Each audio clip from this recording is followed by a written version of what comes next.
ओम श्री भगवत वासुदेवाय नमः। राधे राधे। जय श्रीमन नारायण। आज हम सुनेंगे कीड़ी नगरा की कहानी। तो चलिए कथा को शुरू करते हैं। कथा को शुरू करने से पहले एक बार मैं फिर कहना चाहूँगी, यदि आप मेरे चैनल पर नए हैं तो प्लीज़ चैनल को सब्सक्राइब करिए, कमेंट करिए, लाइक करिए, शेयर करिए। और यदि आप मेरे चैनल पर पुराने हैं तो प्लीज़ वीडियो को पूरा देखिए, शेयर करिए और एक लाइक ज़रूर करिए। तो चलिए कथा को शुरू करते हैं। कीड़ी नगर की कहानी। किसी नगर में एक छोटा सा खुशहाल परिवार रहा करता था। दादी अपनी पोती को साथ लेकर पूजा पाठ किया करती थी। एक दिन दादी ने 7 दिन की कीड़ी नगरा की कहानी का नियम बना लिया। दादी कीड़ी नगरा की कहानी कहती और पोती सुनते हुए हुंकारी भरा करती थी। दोनों साथ में कीड़ी नगरा की कहानी को सुनते और सींचा करते थे। इस प्रकार 6 दिन पूरे हो गए थे। 7वें दिन दादी ने अपना कीड़ी नगरी के कहानी का उद्यापन किया, परंतु उद्यापन करते समय वह कुछ भूल गई। पोती जवान हुई, अच्छा घर और वर देखकर उसका विवाह कर दिया गया। पोती ससुराल गई। विवाह के कुछ दिनों बाद ही उसके पति को कोढ़ रोग हो गया। उसकी सास ने कहा, घर में बहू के आते ही बेटा बीमार हो गया, इसके चरण शुभ नहीं है। ऐसा कहकर उसे घर से निकाल दिया गया। बेटे को भी उसके साथ भेज दिया गया और कहा गया, अपने पति की सेवा कर, तुझे सुबह शाम रोटी मिल जाएगी। वह पोती अपने पति को लेकर नगर से बाहर एकांत में कुटिया बनाकर वहीं रहने लगी। उसकी सास उसे प्रतिदिन 2-2 रोटी दूर से देकर आ जाया करती थी। वह एक रोटी अपने पति को खिलाती, एक रोटी स्वयं खाकर दिन रात बिता दिया करती थी और पति की सेवा किया करती थी। एक दिन दादी ने पोती को अपनी बहन से मिलने के लिए भेजा, साथ में चूरमे की लड्डू भी भेजी।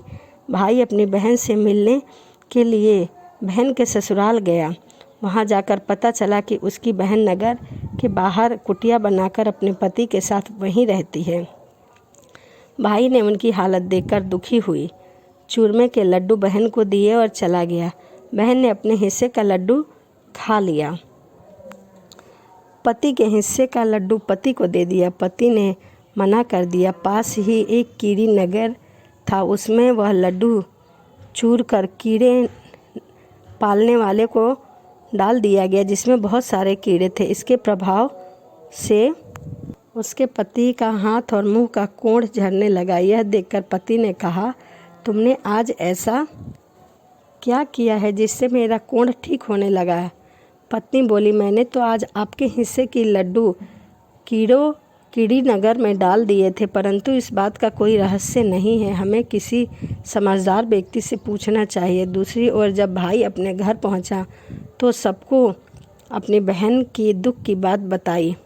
बहन के बारे में बताया। दादी अपने बेटे बहू के साथ पोती से मिलने गई। वहां जाकर अपनी पोती से पूछा, ये सब कैसे हो गया? तब उसने कहा, शायद अब यही मेरा भाग्य है, और सारी बात दादी को बताई। उसकी बात सुनकर दादी ने कहा,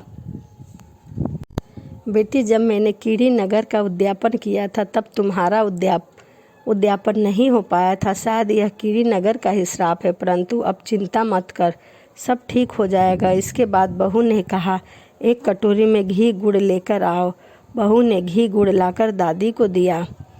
दादी ने कीड़ी नगर की कहानी कही। पोती ने कहानी का हुंकार दिया। कहानी कहने के बाद दादी ने कहा, बेटी, तुम 7 दिन तक इस कहानी को कहना, तुम्हारा पति हुंकार देगा, इससे सब ठीक हो जाएगा, और 7वें दिन इसका उद्यापन अवश्य करना। उद्यापन करना मत भूलना।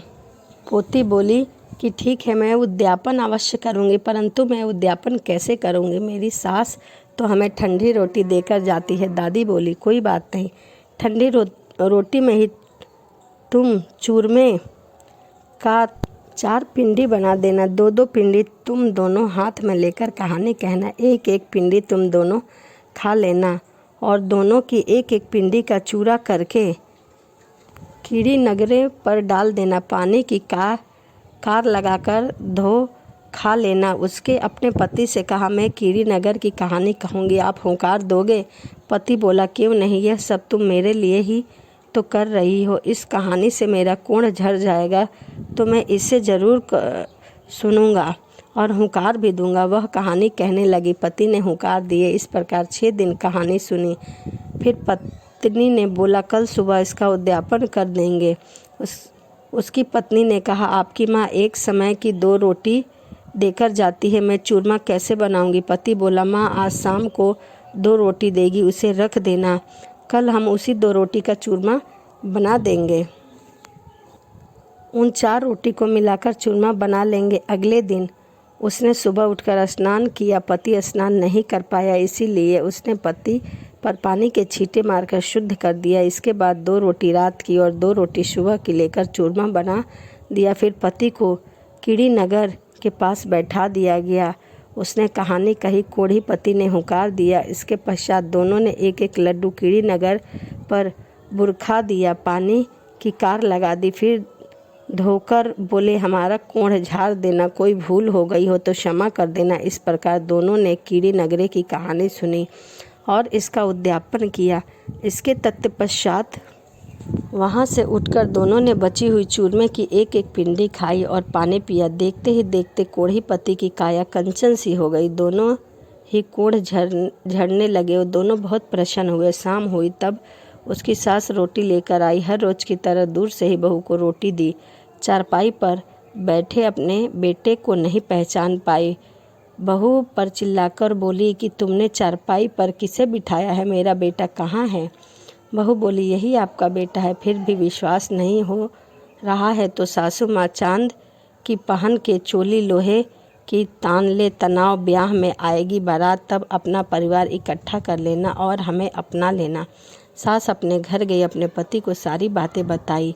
तब उसने कहा कि वह हमारा ही बेटा है, उसे 6 महीने हो गए वहाँ रहते रहते, इसीलिए तुम उसे पहचान नहीं पाई। पर उसकी जिद के कारण सास ससुर ने अपने परिवार जनों को बुलाया। सास ने चांद की चोली पहन ली, लोहे की तनात तान ली, गंदी नाली से 1 लोटा जल भर ली, फूटी हुई थाली ले ली, ज्वार का एक टोंडा ले लिया। फिर वह अपने बेटे को अपनाने चल पड़ी। तब फूटी थाली सोने की हो गई। लोटे में जो गंदा जल था वह गंगा जल बन गया। उसके मोतियों के दाने हो गए। फिर वह माँ बेटे के पास पहुंची। तब माँ की छाती का दूध बेटे की मूंछ पर लगा। तब बहू ने घूंघट पर गिरा। उसके बाद वह अपने बेटे बहू को नाच और बाजे के साथ लेकर अपने घर आई। बेटे और बहू को चौकी पर बिठाया। बहू ने सास से पूछा कि बहू, तुमने ऐसा कौन सा उपाय किया जिससे मेरा बेटा बिल्कुल ठीक हो गया? तब बहू ने अपनी सास को सारी बात बता दी, कीड़ी नगर की कहानी का चमत्कार सुना दिया। सास बोली, हे कीड़ी नगर की कहानी कहने सुनने हुंकार भरने वाले, सभी के कष्टों को दूर करो। कीड़ी नगर की जो कथा को सुनता है उसकी सभी मनोकामनाएं पूर्ण होती हैं, परंतु कीड़ी नगर की कथा को हमें लगातार 6 दिन सुनना चाहिए और 7वें दिन इसका उद्यापन करना चाहिए। तो यह कीड़ी नगर की कथा थी। तो चलिए इसी के साथ वीडियो को समाप्त करते हैं और मिलते हैं अगली वीडियो में। आपको वीडियो कैसी लगी कमेंट के माध्यम से ज़रूर बताइए।